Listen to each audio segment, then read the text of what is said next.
There's a moment in every woman's life when she realizes she's been invisible. Not absent, invisible. You've been there the whole time, holding everything together, but nobody sees you. They see what you can do for them, what you can give, what you can fix, but they don't see you. I'm Loretta Johnson. I'm 57 years old. I raised 2 children completely alone after my husband died 15 years ago. I worked myself to the bone. I gave them everything I had. And the day I finally said no to one more demand, they called me selfish. They said I was cruel. They said I was a bad mother. Before I share what happened, I want to ask you something. If this story speaks to you, hit that like button. Subscribe to this channel so you don't miss what comes next. And drop a comment telling me what city you're listening from. I love knowing where my stories are reaching. This is the story of that moment, the moment I stopped apologizing for choosing myself. And what happened when I did. Let me take you back to who I was before the exhaustion became normal, before I forgot what it felt like to do something just for me. I was 35 when Robert died. Heart attack, no warning. He was 41. We had been married for 18 years. Marcus was 17, about to graduate high school. Diane was 14, just starting to figure out who she was. Robert was a good man, a postal worker, steady, reliable. We weren't rich, but we were okay. We had a house. We had savings. We had a plan. And then one Tuesday morning, he didn't wake up. Everything I thought was stable disappeared in one moment. The insurance helped, but it wasn't enough. Not for a mortgage, not for 2 kids, not for the life I thought we'd have. I was a nurse at County General. I'd been there for 10 years, but one job wasn't enough anymore. So I started picking up night shifts, then weekend shifts. Then I took a second job cleaning offices after my nursing shifts ended. I'd come home at 2 in the morning, sleep for 3 hours, wake up and get the kids ready for school, then head back to the hospital. I lived on coffee and sheer will, but I told myself it was temporary, just until the kids finished school, just until they got on their feet, just until things got easier. Things never got easier. Marcus graduated high school and said he wanted to go to college. I was so proud. I wanted that for him. I wanted him to have opportunities I never had. He got into a state school 2 hours away. The tuition was more than I made in 6 months. But I made it work. I took out loans in my name. I picked up a third job at a school cafeteria during lunch hours. I was working 80 hours a week. My body ached constantly. But when Marcus called home excited about his classes, about his new friends, about his future, I told myself it was worth it. He lasted 2 years. Then he called me one night and said he was dropping out. He said college wasn't for him. He said he had other plans. Better plans. I asked about the loans, the $15,000 I'd borrowed for his education. He said he'd help pay them back once he got settled, once he figured things out. He never did. Diane was different. She didn't want college. She wanted to work, she said. Be independent. I respected that. But she struggled to keep jobs. Something was always wrong. The manager didn't like her. The hours were bad. The pay wasn't enough. Every few months, she'd need money to hold her over. Just until the next paycheck, Mom. Just to cover rent this month. Just this once. It was never just once. By the time Diane was 20, I had given her almost $5,000. Small amounts. 50 here, 200 there. But it added up. And I never said no, because they were my kids. And this is what mothers do, right? Marcus moved back home after college. He said it was temporary. Just until he saved up some money. Just until he got his business off the ground. He had this idea for a clothing line. Urban streetwear, he called it. He showed me designs on his laptop. They looked nice enough. I didn't understand fashion, but I wanted to support him. He needed $3,000 for the first production run. I didn't have $3,000, but I had credit cards, so I put it on credit. The clothes never sold. He said the market was saturated. He said the timing was wrong. He said he'd pivot to something else. 6 months later, it was a food truck idea. He found a used truck for sale, $12,000. He said this was it. This was the one. He just needed me to co-sign the loan. I co-signed. The food truck lasted 4 months. He said the location permits were too expensive. He said the competition was too tough. He sold the truck at a loss. The loan stayed in my name. Then it was consulting. He was going to help small businesses with their social media. He just needed a new laptop and some software. $1,500. I gave it to him. He got 2 clients. Both stopped paying after the first month. He said people don't value expertise anymore. Every failed venture, I told myself the next one would work. Every time he asked for money, I told myself this was an investment in his future, that eventually he'd make it. And he'd remember that I believed in him when nobody else did. But deep down, I was starting to wonder if I was helping him or enabling him. Diane met Kevin when she was 23. He worked in retail management, seemed responsible enough. Polite. He called me ma'am. They got married a year later. Small ceremony. I paid for most of it. $6,000 I didn't have. But it was her wedding. I wanted her to have something beautiful. They moved into a small apartment. Things seemed stable for a while. Diane was working at a salon. Kevin had his job. They were managing. Then Diane got pregnant. My first grandbaby. I was so happy. I started buying things for the nursery, clothes, diapers, a crib. But after my grandson Jaden was born, things got hard for them. Diane couldn't work as much. Daycare was expensive. Kevin's hours got cut. They started needing help. An extra $200 for rent, money for formula, money for the pediatrician. I gave it every time, because that baby was innocent. That baby needed things. And I couldn't stand the thought of my grandson going without. 2 years later, Diane had a daughter, Amara, another beautiful grandchild, another mouth to feed, another source of expenses they couldn't cover. I loved those kids more than anything. I'd watch them on weekends, buy them clothes, slip Diane money for groceries. Kevin stopped working as much. He had excuses, back problems. The job was too stressful. He was looking for something better. But he never found something better.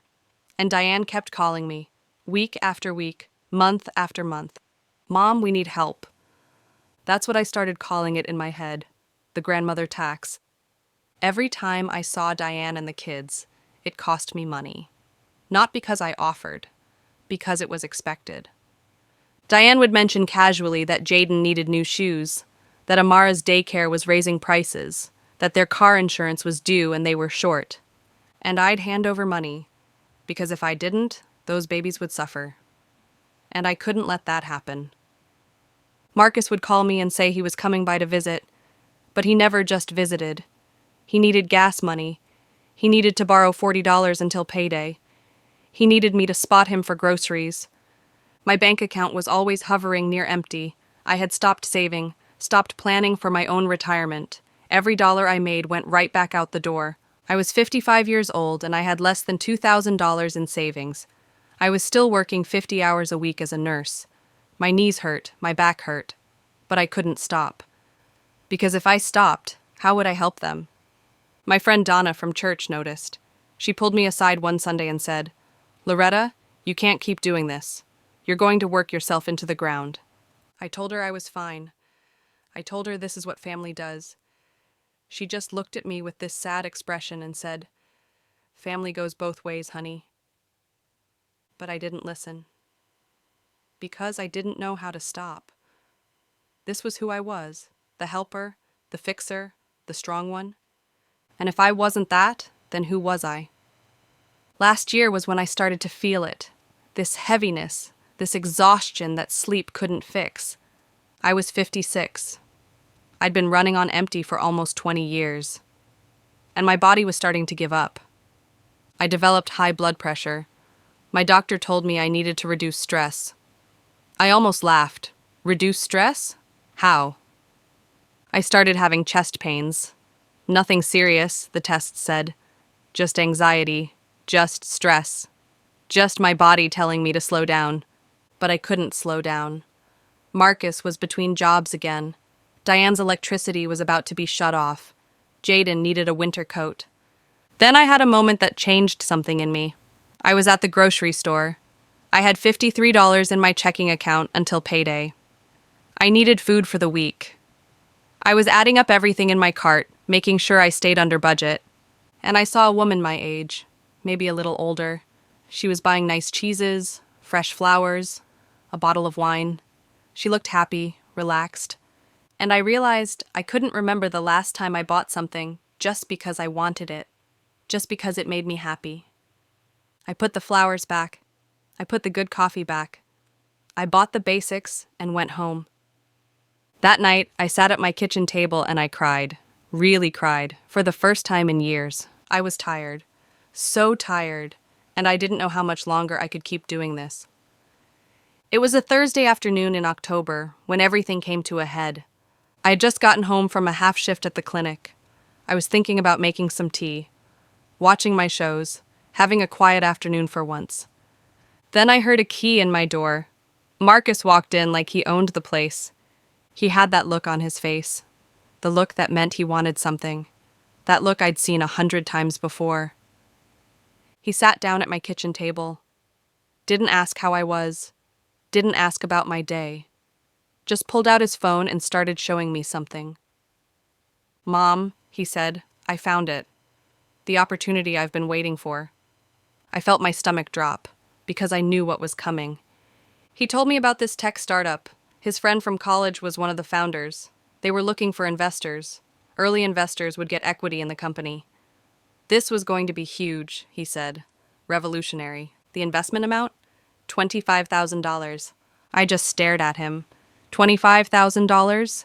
I didn't have $25,000 sitting around. I barely had $2,000. But Marcus wasn't asking if I had it. He was telling me this was happening. He said, "Mom, you've got money saved. I know you do. You've been working your whole life. This is my chance. This is finally my shot at something real." I opened my mouth to respond, but he kept talking. He said this wasn't like the other things. This was legitimate. This was backed by real investors. He showed me projections, numbers I didn't understand, charts that meant nothing to me. He said, "In 5 years, this could turn into hundreds of thousands, maybe millions, and you'd be part of that. We'd be set." I took a breath, and I said something I'd never said before, number. Marcus stopped mid-sentence. He looked at me like I'd spoken a foreign language. "What?" he said. I said, "No, Marcus. I'm not giving you $25,000. He laughed, actually laughed. "Mom, come on, stop playing." "I'm not playing, I don't have that kind of money. And even if I did, I'm not investing in another one of your ideas." His face changed. The smile disappeared. He said, "Another one of my ideas? What's that supposed to mean?" "It means I've given you money for every business idea you've had for the last 10 years, and none of them worked out. None of them." He stood up. His voice got louder. "That's not fair. Those things didn't work because of circumstances, bad timing, bad partners, things I couldn't control." I stayed calm. I said, "Maybe, but I can't keep funding them. I'm 56 years old, Marcus. I need to think about my own future." He stared at me like I'd slapped him. "Your own future? I'm your son. Helping me is helping your future." "No," I said. "It's not." He got angry then, really angry. He said I didn't believe in him. I never believed in him. He said I had money sitting in the bank doing nothing while he was out here struggling, trying to make something of himself. He called me selfish. That word hit me like a punch. Selfish. I stood up. I said, "Marcus, I need you to leave." He grabbed his phone, grabbed his papers, said, "Fine, I'll figure it out myself, like I always do." And he left. Slammed the door so hard the whole house shook. I stood there in my kitchen, shaking, but not from fear, from something else, relief. That night, I couldn't sleep. I kept replaying the conversation in my head, kept hearing Marcus call me selfish. Part of me felt guilty. Part of me wondered if I was wrong, if I was being too hard on him, if I should have just found a way to help him one more time. But another part of me felt something I hadn't felt in years. Strong. I said no. I actually said no. And the world didn't end. Marcus was angry, but he'd be angry. That wasn't new. What was new was me standing my ground. The next morning I got a text from Diane. "We need to talk." I knew Marcus had called her, told her his version of what happened. Painted me as the villain, I texted back. About what? She called instead of texting. Her voice was tight, controlled. Mom, Marcus told me what happened. I think we need to have a conversation. About you. About me? Yeah. Kevin and I are worried you're not acting like yourself. I sat down. I said, Diane, I'm acting exactly like myself. I just told Marcus no. That's all. She was quiet for a second. Then she said, We want to come over tomorrow, all of us. We need to talk. I didn't agree to it, but I knew they'd come anyway. Saturday afternoon, 2:00. My doorbell rang. Marcus, Diane, and Kevin stood on my porch. They looked serious, united. I let them in because they're still my children, but I knew this wasn't going to be a pleasant visit. They sat in my living room, Marcus on one end of the couch, Diane and Kevin on the other, like they'd coordinated it. I sat in my chair, waiting. Diane started. She said they'd been talking, all of them, and they were concerned about me. I asked what they were concerned about. She said I'd been acting different lately.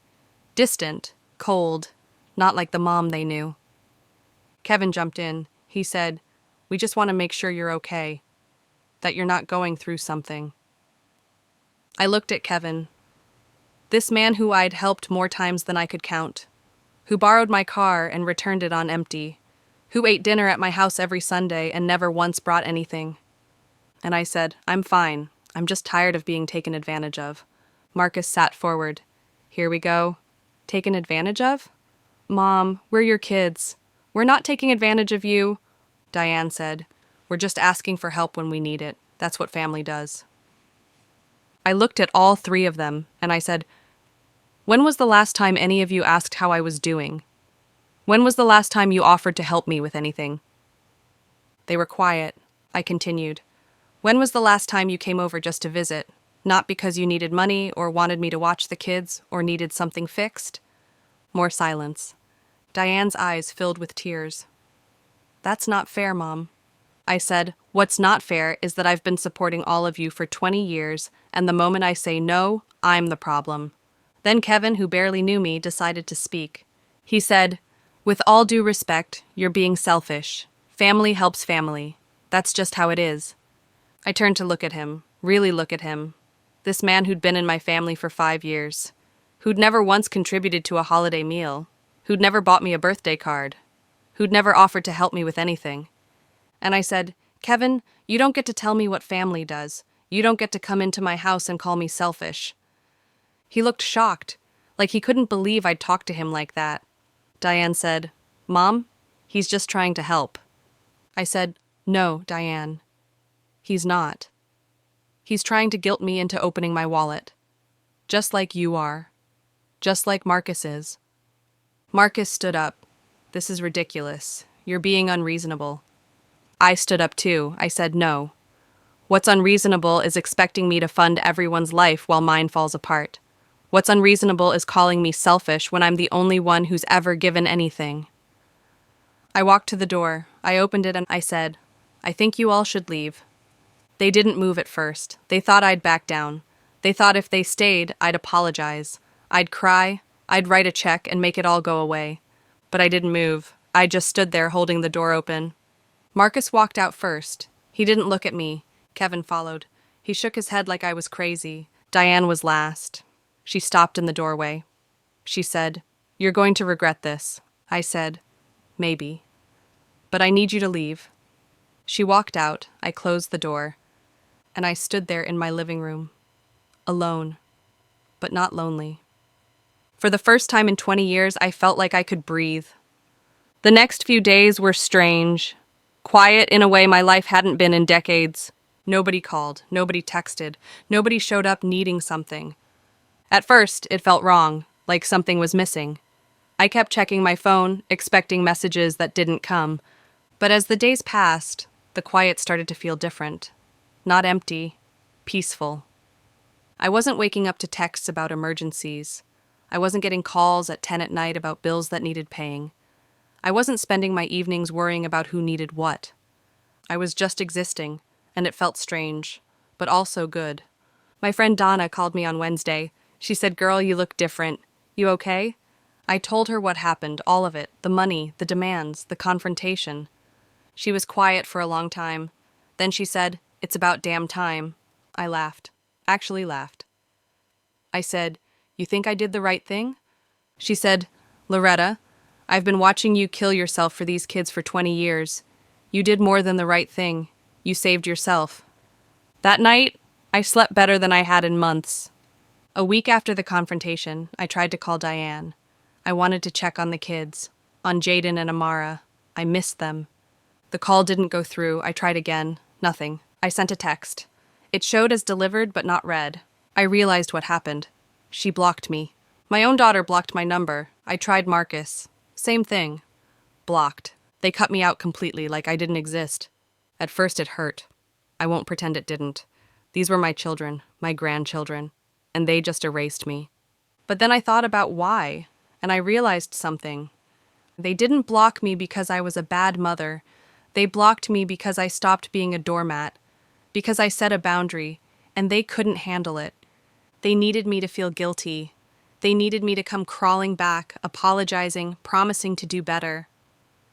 But I wasn't going to do that. If being in their lives meant sacrificing my own, then maybe I didn't need to be in their lives right now.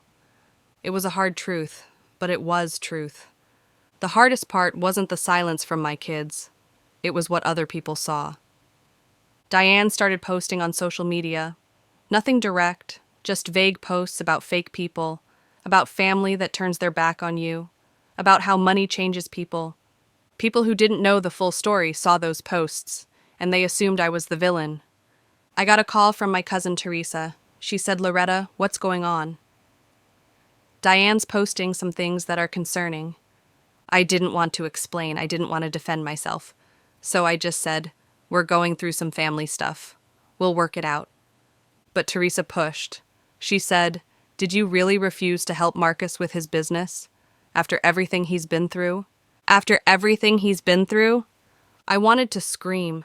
I wanted to tell her about the $15,000 I'd given him over the years, about the co-signed loans, about the credit card debt I was still paying off from his failed ventures. But I didn't. I just said, "Teresa, you don't know the whole story." She said, "Well, from what I'm hearing, it doesn't sound good." I said, "Then maybe you shouldn't believe everything you hear." And I hung up. I lost some people after that. Family members who believed Marcus and Diane's version. Friends who thought I was being too hard on my kids. But the ones who really knew me, they stayed. And that's when I realized who actually mattered. One afternoon, I decided to do something I'd been avoiding for years. I sat down with my bank statements, all of them, going back 15 years. I made a spreadsheet. I listed every check I'd written to Marcus, every Venmo transfer to Diane, every emergency I'd covered, every bill I'd paid that wasn't mine. It took me 3 hours. When I was done, I stared at the number at the bottom of the page. $83,417. Over $83,000 I had given my children in 15 years. That wasn't counting the loans I co-signed that were still in my name. That wasn't counting the credit card debt from Marcus's business ventures. That wasn't counting the countless small amounts I handed over in cash that I never tracked. If I counted all of it, probably over $100,000. I sat back. I felt sick. $100,000. That's what I'd given them. That's what I'd worked myself to exhaustion for. And when I said no to $25,000 more, they called me selfish. I printed out the spreadsheet. I didn't know why. Maybe I needed to see it on paper. Maybe I needed proof that I wasn't crazy, that I wasn't the villain. I put it in a folder, and I put the folder away. I didn't need to show it to anyone. I just needed to know the truth myself. That night, I couldn't sleep. I kept thinking about that number, $83,000. I thought about what I could have done with that money. I could have paid off my house. I could have had a comfortable retirement fund. I could have traveled. I could have lived. Instead, I worked myself into the ground and had nothing to show for it. At 3 a.m, I made a decision. I was going to sell my house. The thought had been in the back of my mind for over a year. The house was too big, too much maintenance, too many memories of a life I didn't have anymore. But I'd never actually considered it seriously, because I knew Diane loved having family gatherings here. I knew Marcus used the guest room whenever he was between places. But now? Now I didn't care about that anymore. This house was mine. I bought it with Robert 30 years ago. I'd paid the mortgage alone for 15 years. Every payment came from my sweat and my exhaustion, and I was done letting other people dictate what I did with it. The next morning, I called a realtor. The realtor came out on a Tuesday. Her name was Patricia. She was maybe 10 years younger than me, professional, kind. She walked through my house, taking notes, measuring rooms, looking at the condition of everything. When she was done, she sat with me at my kitchen table. She said, "Mrs. Johnson, your home is in excellent condition. The market is good right now. Based on comparable sales in your area, I'd estimate your home is worth about $320,000. $320,000. I thought about that number. My house, my home for 30 years, was worth more than 3 times what I'd given my children. Patricia said, "Have you thought about where you'd go if you sold?" I said, "Somewhere smaller, quieter, somewhere that's just mine." She smiled. She said, "I think that sounds perfect." I listed the house the next day. I didn't tell anyone I was selling, not Marcus, not Diane, not any family. The for sale sign went up on a Wednesday morning. I knew it was only a matter of time before someone noticed.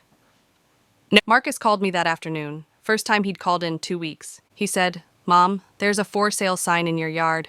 What's going on?" I said, "I'm selling the house." Silence. Then, "You're what?"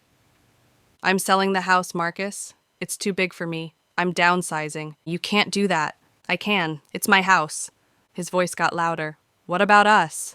Where are we supposed to go when we need a place to stay?" I said, "Marcus, you're 32 years old. You don't need your mother's house to stay in. This is unbelievable. You're really doing this? You're really just going to sell our family home?" I said, "It's not your family home. It's my house. And yes, I'm selling it." He hung up on me. 10 minutes later, Diane called. She was crying. She said, "Mom, please don't do this. This house is where we grew up, where the kids have memories." I said, "Diane, the kids will make memories wherever we are. They don't need this house." She said, "But I do.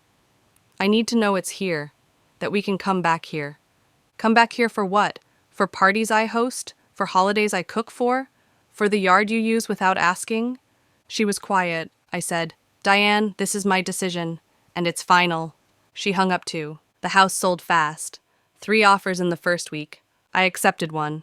$315,000. Cash offer, quick close. Patricia called me with the news. She said, "Congratulations, Mrs. Johnson.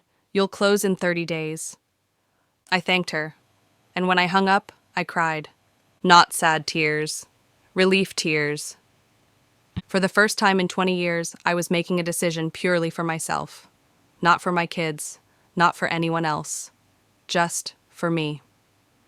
I started looking for apartments. I found one across town. 2 bedrooms, one for me, one for a guest room if I ever wanted visitors. Modern, clean, quiet. The rent was reasonable, and with the money from the house sale, I'd have enough to live comfortably. Actually comfortably. For the first time in my life. I signed the lease. Word spread fast. Marcus told everyone. Diane posted about it online. Suddenly, family members I hadn't heard from in years were calling, asking if it was true, asking why I'd make such a rash decision. My sister Linda called. She said, "Loretta, are you sure about this? Selling the family home? That's a big deal." I said, "Linda, I've thought about this for a long time. I'm sure." She said, "But what about the kids? What about traditions?" "What traditions? The ones where I cook and clean and host and they show up empty-handed?" Linda was quiet. Then she said, "I just don't want you to regret it." "I won't." Marcus tried one more time. He showed up at my house unannounced. He said, "Mom, please, don't do this. Let's talk about it." I said, "There's nothing to talk about. The house is sold. Can't you back out? Number and I don't want to." He looked around the living room, like he was seeing it for the last time. He said, "This doesn't feel real." I said, "It's very real, Marcus. I'm moving on with my life." He left without another word. Packing was harder than I expected. Not emotionally, physically, 30 years of stuff, 30 years of accumulation. Things I kept because I thought I'd need them. Things I kept because they belonged to Robert. Things I kept because the kids might want them someday. I called Diane and Marcus. I said, "I'm packing. If there's anything you want from the house, come get it this weekend." Neither of them came, so I packed what I wanted, and I donated the rest.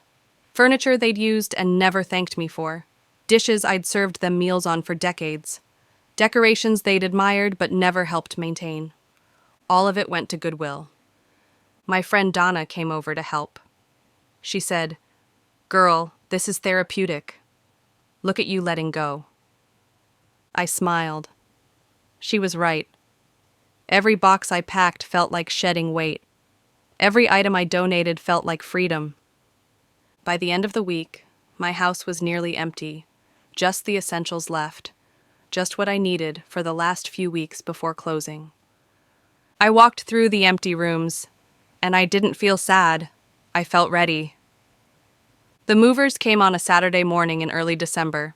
Everything I owned fit in one truck. 30 years of life, and it all fit in one truck. Donna, Patricia from church, and my neighbor Miss Clara came to help. Real friends, women who showed up not because they needed something, but because they cared. We loaded boxes, we laughed, we told stories. Miss Clara brought sandwiches for lunch. It was the first time in years I'd done something big without my children there, and it was okay. Better than okay. By afternoon, everything was loaded. I did one last walkthrough of the house. Empty rooms, echoing footsteps, memories in every corner. But they were just memories now, not chains holding me to a past I couldn't change. I locked the door for the last time, handed the keys to Patricia the realtor, and I drove to my new apartment, my new life. The apartment was on the third floor of a quiet building. Clean, modern. Everything worked. Nothing needed fixing. I had a view of a small park, trees, benches, people walking dogs. My furniture looked different here, smaller. But that was okay. I didn't need everything to be big anymore. I spent the first night unpacking, putting things where I wanted them, not where they'd always been, not where it made sense for everyone else, just where I wanted them. I hung pictures on the walls, different pictures, not just family photos, art I'd collected over the years but never displayed, prints I'd bought and shoved in closets. This was my space. Finally. That night, I sat in my new living room with a cup of tea. The silence wasn't lonely. It was mine. And I realized something.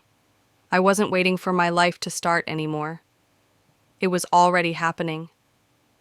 I heard through the grapevine that Diane was telling people I'd abandoned them, that I sold the house and moved without telling them where. That wasn't true. I'd given them my new address. They chose not to come.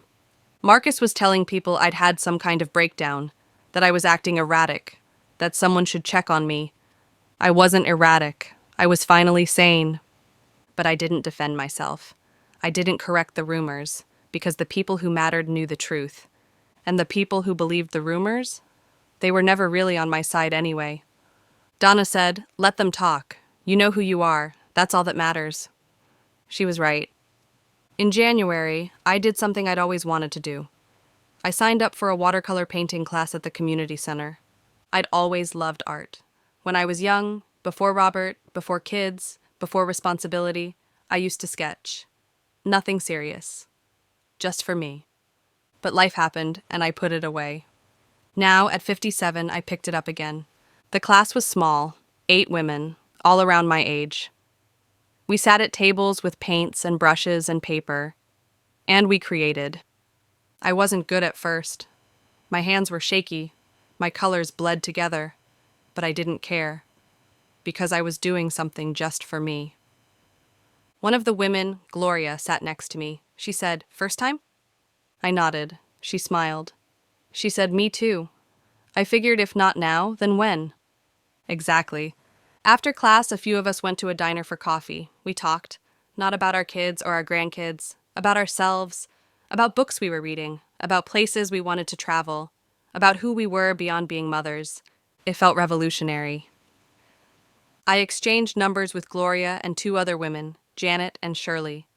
We started meeting weekly, not for painting class, just for us. For the first time in decades, I had friends who knew me as Loretta. Not as Marcus's mom, not as Diane's mom, just Loretta. It was a Tuesday afternoon in February when my phone rang. Unknown number. I almost didn't answer, but something made me pick up. It was Diane. She said, "Mom?" Her voice was small, different than the last time we spoke. I said, "Diane, how did you get this number?" I called Donna. I needed to talk to you, and I waited. I didn't make it easy for her. She said, "I wanted to see how you were. I wanted to know if you're okay." I said, "I'm fine, Diane. I'm very okay." She was quiet for a moment. Then, "Can we meet? Can we talk?" I thought about it. Part of me wanted to say no, to protect myself, to not let her back in just so she could hurt me again. But another part of me missed my daughter, the real her, not the one who demanded money, but the little girl who used to climb into my lap and tell me her dreams. I said, "We can meet, but I need you to understand something first. I'm not going back to the way things were," she said. "I know." We agreed to meet at a coffee shop near my new apartment, neutral ground. We met on Saturday morning. I got there first, sat by the window, ordered my coffee. When Diane walked in, she looked tired, older, like the last few months had worn on her too. She sat down across from me, said, "Hi, Mom." "Hi." We were quiet for a moment. Then she said, "Your apartment is around here?" "Yes." She nodded. She said, "I saw pictures on the realtor's website. The old house. It looked empty. It was strange to see it like that." I said, "It was time." She looked down at her coffee. She said, "I've been thinking a lot. About everything. About what you said. About how we treated you." I didn't respond. I just let her talk. She continued, "Kevin and I have been struggling. Really struggling.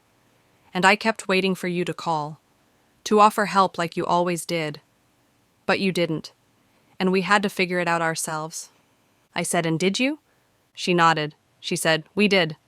Kevin picked up extra hours. I started doing hair from home on weekends. We made cuts. We figured it out.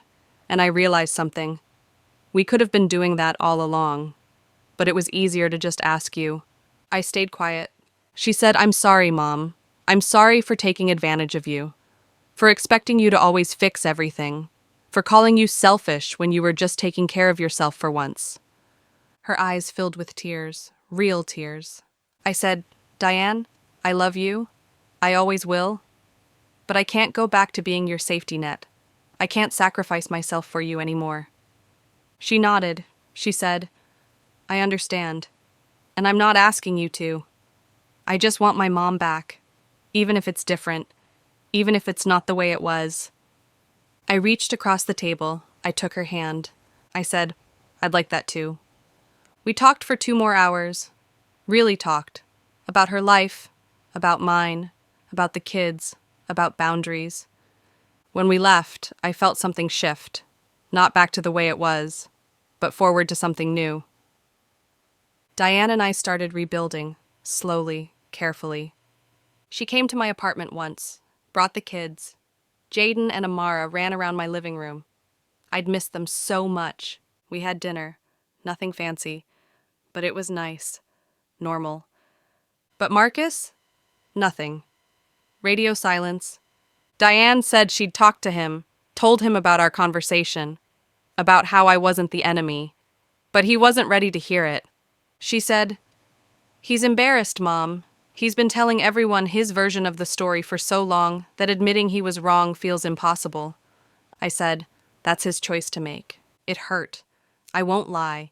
He was my son, my first baby, the one I rocked to sleep and nursed through fevers and cheered for at every milestone. But I couldn't force him to understand. I couldn't make him see what he didn't want to see. All I could do was live my life and hope that one day he'd come around." Spring came. My watercolor skills improved. I painted florals, landscapes, abstract pieces that didn't make sense but made me happy. I started working less, dropped down to 3 days a week at the clinic. I could afford it now, and my body needed the rest. I traveled, just small trips, a weekend in the mountains, a week at the beach. Things I'd always said I'd do someday. Someday was now. Gloria, Janet, Shirley, and I became close. We called ourselves the Second Act Club. Women who'd spent the first act of our lives taking care of everyone else. And the second act, that was ours. We went to museums, tried new restaurants, took a pottery class, laughed until our stomachs hurt. I was happier than I'd been in 20 years. One evening, I was sitting in my reading chair by the window, a book in my lap, tea on the side table, and I realized something. I wasn't waiting anymore. I wasn't waiting for my kids to appreciate me. I wasn't waiting for life to get easier. I wasn't waiting for permission to be happy. I was just living, and it felt like freedom. It was a Sunday afternoon in May when someone knocked on my door. I looked through the peephole. It was Marcus. My heart jumped. I hadn't seen him in 7 months. I opened the door. He stood there, hands in his pockets, looking uncomfortable. He said, "Hi, Mom." "Hi, Marcus. Can I come in?" I stepped aside. He walked into my apartment, looked around, took it all in. He said, "This is nice, really nice. Thank you." We sat down. The silence was heavy. Finally, he said, "I've been thinking a lot. About everything. About what I said to you. About how I acted." I waited. He said, "Diane told me about you two talking. About how she apologized. And I've been too proud to do the same. Too embarrassed." I said, "Marcus, I never wanted you to be embarrassed. I just wanted you to see me." He looked down. He said, "I didn't see you, did I? I just saw what you could do for me, what you could give me." "No, you didn't." He was quiet for a long time. Then he said, "I'm sorry, Mom. I'm really sorry." I wanted to hug him, to tell him it was all okay. But I didn't. Because it wasn't all okay yet. I said, "I appreciate that, Marcus. I really do. But I need you to understand something. I love you. I always will. But I can't be your solution to everything anymore. You have to stand on your own." He nodded. He said, "I know. And I'm trying. I got a steady job, warehouse work. It's not glamorous, but it's honest, and I'm sticking with it." I smiled. I said, "I'm proud of you." He looked up. He said, "Really? Really?" We talked for another hour about his job, about his life, about us. When he left, he hugged me at the door. He said, "I missed you, Mom." I said, "I missed you too." After he left, I stood by the window, looking out at the park. My kids weren't perfect. Our relationship wasn't perfect. But we were trying, and that was enough. So that's my story, the story of how I raised my children alone, how I worked myself to the bone, how I gave them everything, and how, when I finally said no, they called me selfish. But I learned something through all of this. Saying no doesn't make you selfish. It makes you human. It makes you someone who understands that you matter too. I spent 30 years being the strong one, the dependable one, the one who fixed everything, and in the process, I forgot to take care of myself. But I'm taking care of myself now. And I'm not apologizing for it. And my relationship with my kids is different now. It's not perfect, but it's healthier. They're learning to stand on their own. And I'm learning that it's okay to let them. I want to know. Have you ever been called selfish for setting boundaries? Have you been the strong one for so long that people forgot you're human too? Have you ever had to choose yourself after a lifetime of choosing everyone else? Drop your thoughts in the comments. I read every single one, and I want you to know you're not alone. If this story resonated with you, please subscribe to this channel. There are more stories coming, real stories, hard stories, stories about women like us who had to learn the hard way that we matter too. And before you go, there's another story you need to hear. Click on the next video. It's about the moment I discovered what my daughter had been saying about me behind my back. You won't believe what I found. Thank you for being here. Thank you for listening. I'll see you in the next one.